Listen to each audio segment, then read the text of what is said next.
What if you could take that risk, make that change, reach that goal, live your best life? Welcome to another episode of the What If You Could podcast, where we get together with amazing experts and everyday people who share challenges, encourage healing, and explore the possibilities that life has to offer. I'm your host, Gary Scott, and I'm excited that you're along for the ride. Hey, everybody. Welcome to another episode of What If You Could. And today I have a young lady that I chased down. I was stalking. We have today Angela Rafferty. Hello, Angela. Hello. How's everybody? Everybody's going to be great, especially after they get to hear what you're talking about. But Angela has this really awesome studio in a city called Palm Desert, where we both live. All right, we live. Her studio is, and I eat lunch by there. And she has these really cute blinds that say, "Hey, if the blinds are open, take a peek, check out my stuff. But if the blinds are closed, there's a session going on." And they're Yeah. just really cute, right? And I just said, I got to talk to this young lady. So I stalked her. But in any case, welcome. I'm going to go ahead and fire off Angela's bio real quick, and then we'll jump in. Ready to go? Yes. Um, Angela Rafferty. Behind her name, we have initials LEEPCMT, and she'll straighten that out for us. She's owner of Chakra Esthetics, founder of the Chakra Esthetics Training Method, which we'll definitely jump into also. Have you ever experienced a wonderful soul-changing spa service while on vacation, while all the while wishing you could take the spa therapist home with you in your suitcase because they were that incredible? Yes, I have. Here's your chance to experience that kind of highly skilled facial professional. A creator, Angela Rafferty is a multi-licensed spa professional of over 20 plus years, providing over 180,000 hours of hands-on service, which is a lot of hours and a lot of hands. Yes. You'll feel the difference the moment you step into her wonderful world, and the feeling will linger long afterwards. Before creating Chakra Aesthetics Day Spa in 2016, Ms. Rafferty had spent 2 decades working in the most beautiful resort spas. She is also an award-winning therapist, spa manager, interim spa director, and corporate spa educator, and has worked with both Hyatt and Marriott corporations, respectively.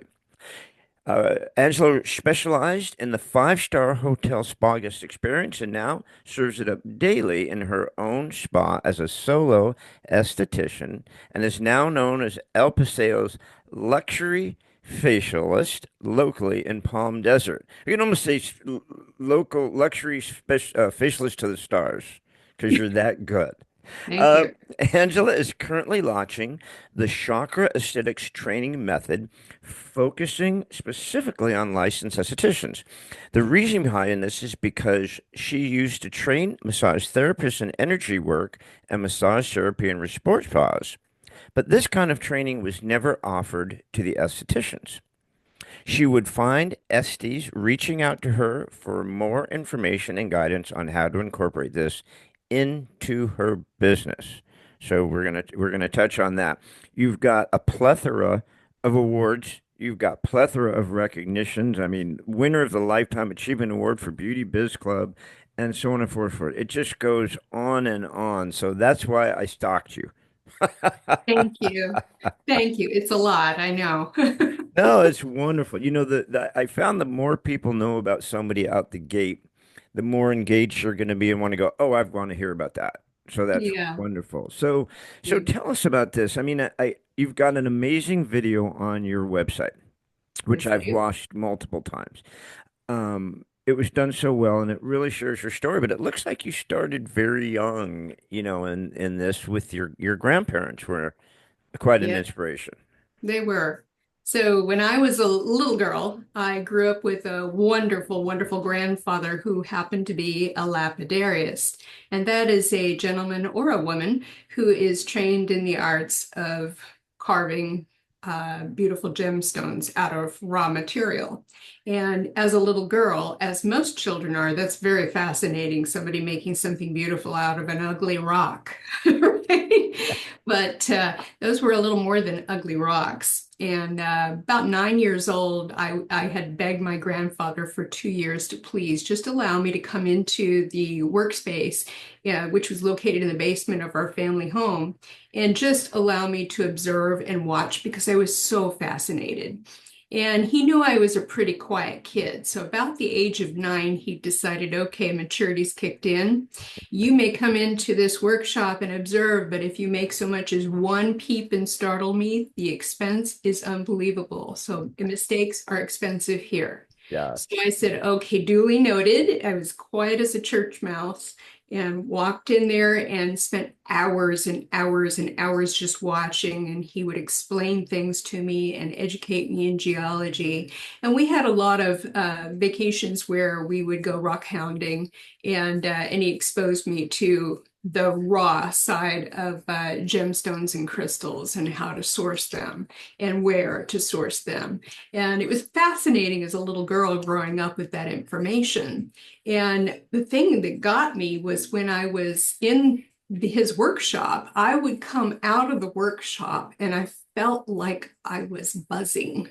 My body was literally buzzing. And it was like I'd had a little too much caffeine. That was kind of the sensation. So I remember coming upstairs and asking my grandmother, said, Grandma, I don't understand why I feel like this every time I leave the workshop. She goes, oh, honey, it's just all the energy all around you coming off of those gemstones and crystals. No wonder you feel high as a kite, you know? So, and she was, of course, the recipient of a lot of really beautiful pieces too. So when I would see them on her, of course, I was fascinated. And so, long story short, I love, love, love gemstones and crystals of any kind. And so that followed me through my life. And I have been an avid collector most of my adult life.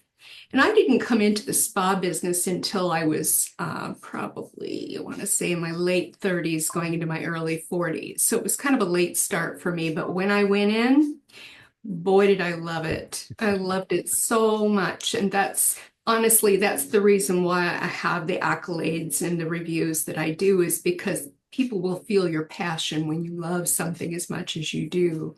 And it comes right through your hands and is blessed on them. And that's why I've been at it for so very long, is because I love it. And it's really a hard one to give up. Yeah, yeah. I just have a question about going back a little bit about your grandfather and so was he in the business? I mean, was that his profession was making and selling these gems? Yeah, so he was actually, he had two careers, which was kind of unusual back in those times. I'm 61 now. And at the time, he was, half of his time was dedicated, believe it or not, to the science of pharmacy. And the other side of him was his passion, which is the gemstone and the lapidary work. And pretty soon, the lapidary work really kind of took over.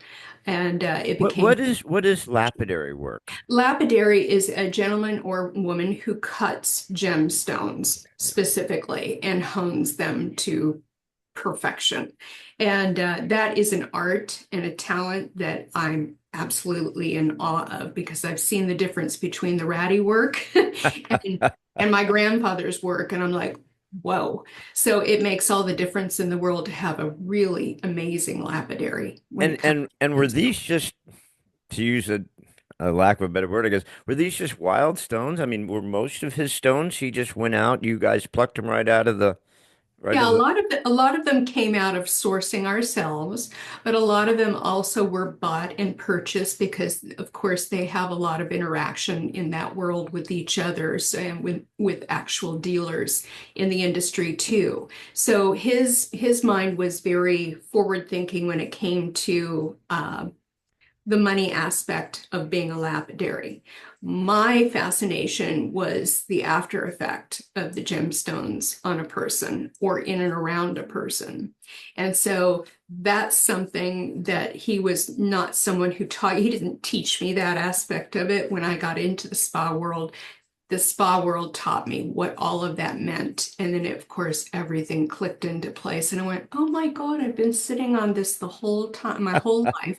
And I didn't realize I had magic on my shelves full of my gemstones and whatnot. So now the collection's ridiculous. It's beautiful. I mean, just some of the ones that I've seen in your studio. Do you so the energy work started early for you, way before the esthetician and the facials and all that stuff, right? I mean, Yes. you felt that right away. Did you do anything with that energy work? Did you? I didn't do anything with it until I became a part of the spa world. When I became a part of the spa world, a lot of that natural education comes to massage therapist, which is what I was. I've retired from full-time massage therapy now. But during that time, anything having to do with Eastern approaches in general or alternative approaches were always given to the massage therapist. That was the training that they would use.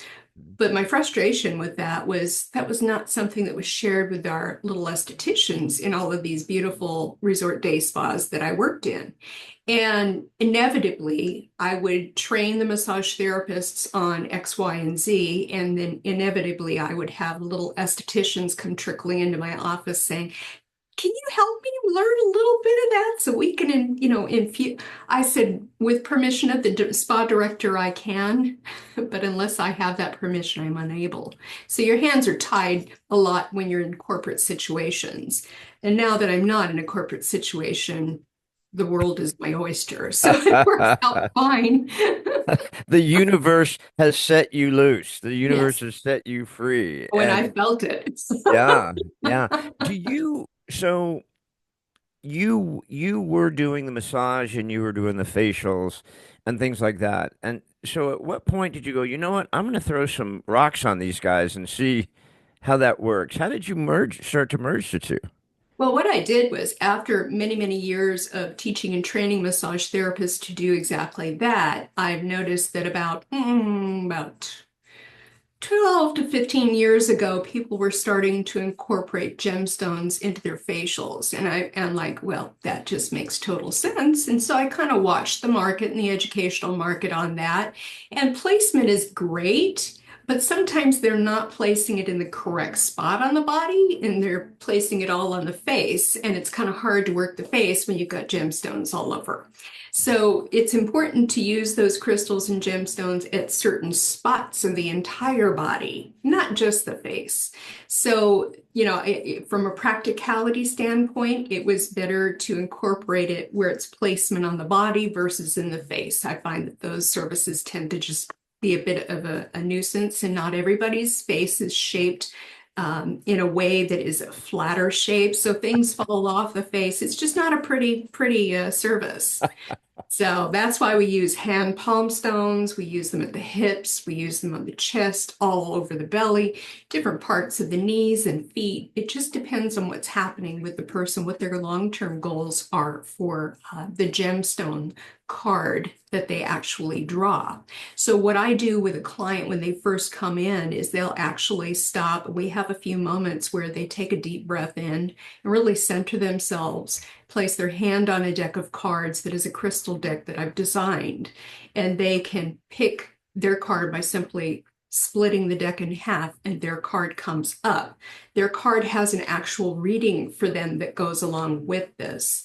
So it indicates which chakras specifically resonate with that particular gemstone. And so we talk about it. And when they're on the table and we're using the gemstones and using the beautiful sound healing during a masking, I actually will start out with a beautiful manifestation speech to them right at the very beginning to set their intentions for the masks portion of their service so that they can receive a sound healing in the truest sense. So that's how we slow it down, really get them to think about that chakra and why that one is resonating with their bodies. And so it educates the client on the chakra system because about 92% of the population really is not fluent in chakra, unless I have people from nations that are, much more adept. Americans generally are not educated that way because it is an Eastern philosophy. And once they become, well, I should say most people are very fascinated because they've heard of it, but they don't know what exactly it is. So sometimes they'll come in and just simply receive an energy treatment with me to have a clear understanding of what the chakra system is and how it works within their body. And those chakras, when we go to use the sound healing bowls, those bowls are indicators of what's off balance. You can immediately hear when we're playing there if there's any sense of a skip, or the bowl is too loud, or it sounds like there's feedback in the bowl. That indicates you've got a chakra that's a little clogged. Or if it's too loud, they're going a little too fast. So we need to either slow the wheel down of the chakra, or we need to speed it up a little bit so that it's doing the body good. You So know, I know that yeah, you use other tools, and I was going to ask you about that, but I want to back up a sec. So, um, we have our chakras, and so what are they? You mind sharing? absolutely. So your very first chakra is located just above the pubic bone. That is the root chakra. That's the first chakra. It's a male energy, so it resonates with people when it comes to feeling safe and secure in their bodies and safe and secure in their environment. So it's a very, very important chakra, and it is the foundation of the entire chakra system. Then we move to number two, which is our sacral chakra. And she is a feminine energy. She is really good at counterbalancing some of the hyperactivity of the first chakra, as it's male and female dominated, right? So we as humans all have male and female energies in our body. And typically in Chinese medicine, you will see that the right side of the body typically is the male dominant. The left side of the body is typically feminine yin. And so the two together, when they're working well together, create a really beautiful thing, right? So we all have that energy in us, and sometimes one gets more stagnant than the other. So we can always find out that information by working on the first and second chakras. Then moving on to the third chakra is right around where your belly button is. And so that's where emotions stem from. So if you ever have a hard conversation with somebody and they cross their arms across their belly, it's because they're protecting their emotions. So, don't be hard on And them. I'd imagine that's where those gut feelings come from when you trust your Sure. gut, right? Yes, that's the whole meaning of that phrase, gut reaction. Um, Yes. And then we move on to the heart chakra, and the heart chakra is, well, who doesn't love love, right? We all love to feel good. We love to feel that feeling of love within us, but it also represents different parts of our body up in that area, the lungs, the heart, all of those things. So that's a very important one. I find I address a lot in treatment services. So one in four are probably one of the most easiest that people will be a little off balance. Then we move on to the fifth chakra, which is the throat. The throat chakra is our communication center. It's where we are able to communicate both written and verbal skills.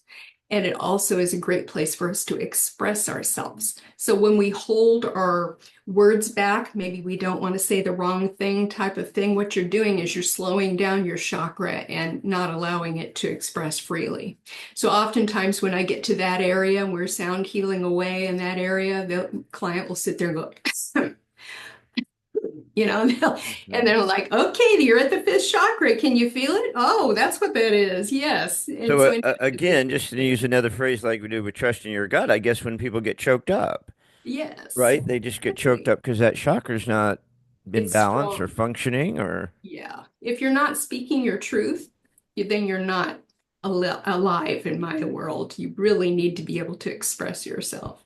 Then we move on to the sixth chakra, which is our third eye. And the third eye is the all-knowing, all-seeing eye. It's what I affectionately refer to as mom's eyes in the back of their head.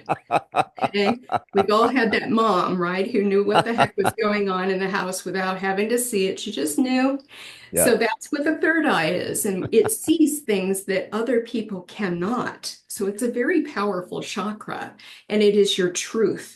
Okay. And then our seventh chakra is the top of our head and is referred to as the crown chakra. And I wear my crown every day.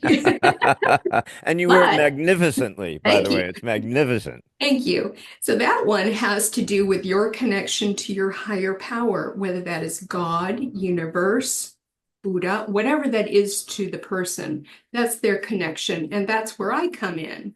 I'm basically a facilitator and I help facilitate that connection between their higher power and their physical body. So by doing the sound healings and doing the work with the sound bowls, that's what we're doing is realigning everything and connecting that person to their higher power again, whether they're familiar with it or not. It is a connection that they feel. So this is really cool because your people aren't getting just I'm a massage junkie, so I've had 5 million massages, right? And Sure. when you lay down and someone's just going through the motion, it's like the same dang massage no matter what. And then you get an actual someone who is toned in and they're like, Yes. whoa, you're getting a massage toned into you. So it's You interesting never though. forget that person ever. Oh no, no, no. I had Jean Marie Jebbia for I don't know, Jean Marie 20 years. Oh, I went wow. to her. Oh my gosh. I miss her. She moved out of the desert. I miss her to death. Yeah. So so what you're doing is you're not just someone comes in, gets the same basic facial and the same basic stones. They choose what Yes. stones are going to be used. So what happens is they choose the stones by choosing a card. Hmm. Whatever that card and their energy is gravitating toward, that card that pops up is the one they need, and it's always right one, right on time every time. And they always go, huh, that's funny. I just happen to be going through A, B, and C, but inevitably they would always, that's always the response is like, I'm waiting for it. Tell me what I'm doing today. That's awesome. Yeah, Yeah. so the card actually will be an actual crystal and gemstone with a full skirted explanation of what it means to be in balance and out of balance within that stone and how that stone can help them. That's awesome. That's Yeah. awesome. So every client, every guest, whatever, is in a way selecting their own kind of treatment, and you're guided by what that card says. Like you Yes. said, 99.9% of the time it's true. And then Yes. you gear their treatment and the stones based on that. So everything is personalized. That's awesome. Very, very, very personalized. They may pick a facial that they love to do all the time, but no two times do they visit are they inevitably going to pick the same card. It just I have a huge stack of cards because I have a ridiculous amount of stones. So, they have all kinds of different experiences. And I even encourage them to quickly take their phones out and take a picture of the card because I want them to reflect on what it said later on. Because oftentimes they'll forget about the details of what it said. So I like them to really ruminate on that information when they have a quiet moment to themselves. You know what's interesting? I've done other treatments and stuff, and where we've had a card that was given to us. We didn't pull it, and then the treatment was based on that. Like a mutual friend of ours who does breath work, it gives us a card where we are. Right, we don't pick it. So, but the session is the same. You know, um, and I remember picking a card and thinking, well, this has nothing to do with where I am right now. I'm not this. Yeah, Um, And then Elisa did one recently. She also we'll talk about her session with you, but and the card that she pulled, she thought wasn't relevant. And when she right, got home and showed it to me, I'm like, "Oh my God, dude, that is so everything for you right now. right. Take read that again. Take another look at what that says, Yes, and then open that up a little bit." So, do sometimes people, like you said, sometimes they look at it and go, "Oh yeah, I'm doing that," but do sometimes people right. go, "Ah, that's not me." Sometimes, and when that happens, I'm like, wait 24 hours. I said, this is all vibrational. Your energy, your aura, everything changes minute by minute, right? Mhm. So we don't know what's coming down the pike. We're only dealing with the here and now, and that includes whenever I'm working with somebody, their energy is where they are now. And so I explain that to them is sometimes you can't see around the corner because you are dealing with something that is bigger than you want it to be. I said, but if you give it just a little bit of time and then you reflect, you'll go, oh. That's Yeah, exactly where I was. So, yeah. so the stones then, the cards and the stones, they're not just seven cards for seven stones. They're all the stones that you have. Yes. So what happens is when you pull a card, let's say we pull a rose quartz card, for example, rose quartz is only going to represent the heart chakra for the most part, but then I may pick a piece of lazuli, lapis lazuli, and it has 4 or 5 different chakras that represent.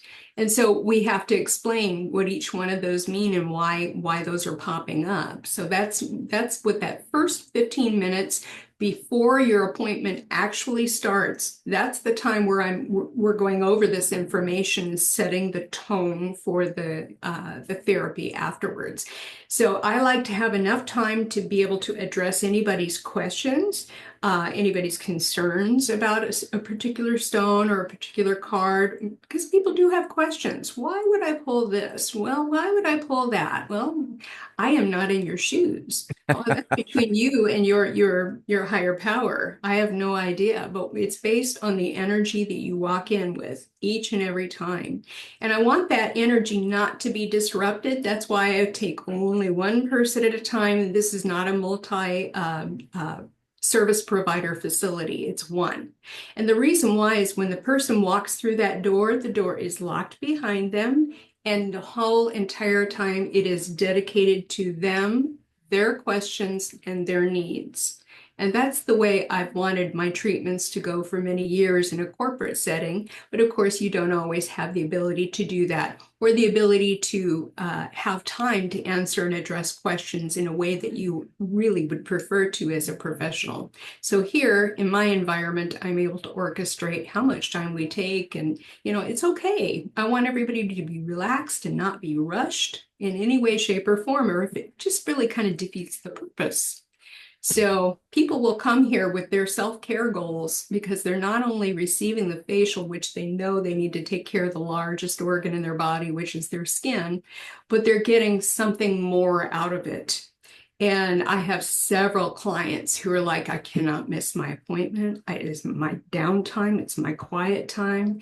It's where I disappear.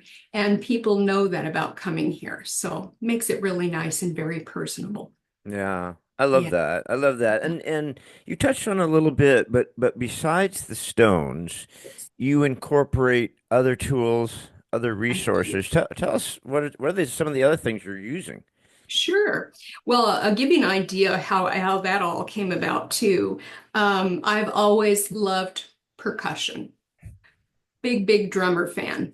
Love it. So I was really great at topotomint when it came to massage therapy because I could keep a You must have rhythm been a moving. Led Zeppelin fan.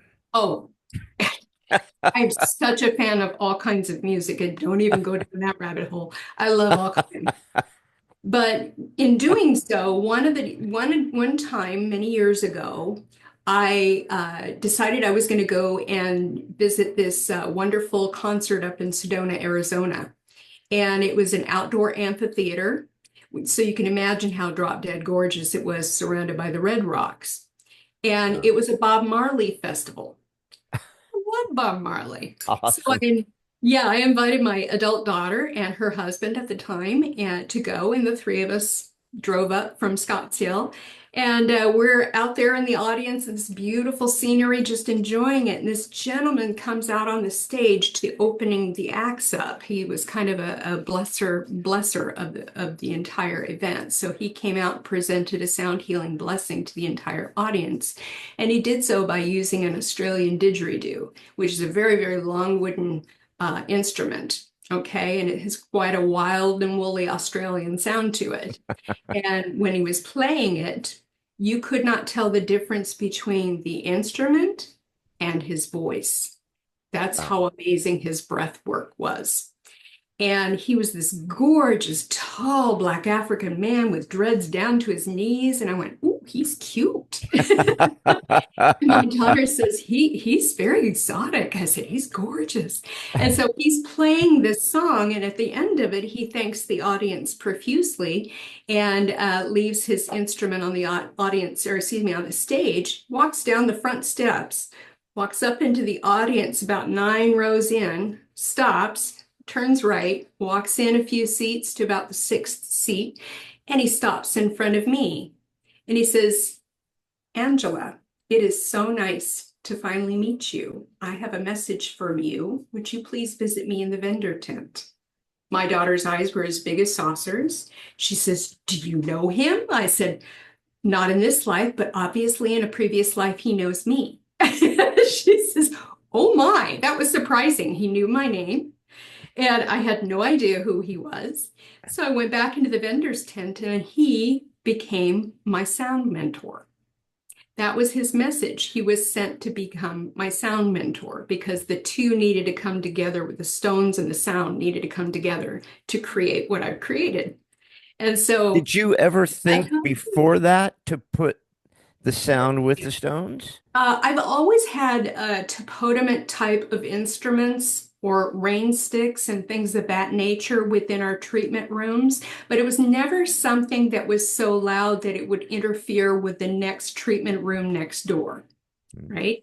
Yeah. Where when you're working solo, you can make all kinds of creative sound and you're not disturbing anybody, which is Yeah. perfect. Well, So so it, so this guide was sent to you yes. and from who knows how far back, you don't even know how far back it could have been. And Yes. he just says, "Hey, let's incorporate this into your treatments." Yeah, well, basically his message was he knew nothing about what I was trying to do. He just knew that he was supposed to be my sound mentor because he knew and felt my love of music. So Wow. That is such a trip. it's crazy. Yeah, and he lived there I for mean, many thank God your years. daughter was there, or no one would believe this, right? Oh, yeah, no one would believe it. Exactly. That's why I repeat the story, let everybody know it's just the wildest thing. But the point is, if you leave your heart open to the potential of what the universe can really do for you and bestow incredible gifts, if you're patient enough and you're open, it will happen naturally, which is the way it should happen. So, Yeah. Yeah. yeah. So I that's how love that. So you have different sizes and of the drums. Are they different material? They're same material, they're just different sizes.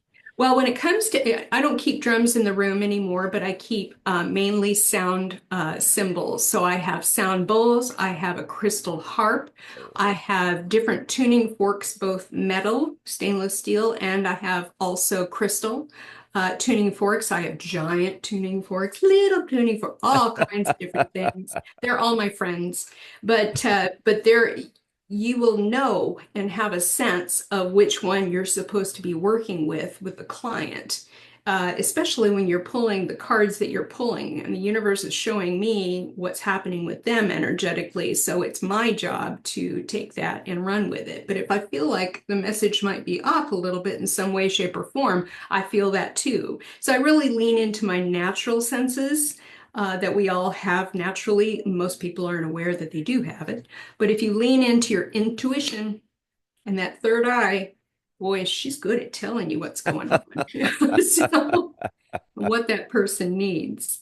Thanks again for joining us on another episode of What If You Could podcast. Please subscribe, like, share, and give us any feedback. We'd love to hear it. And remember, if you can dream it, you can do it. See you next time.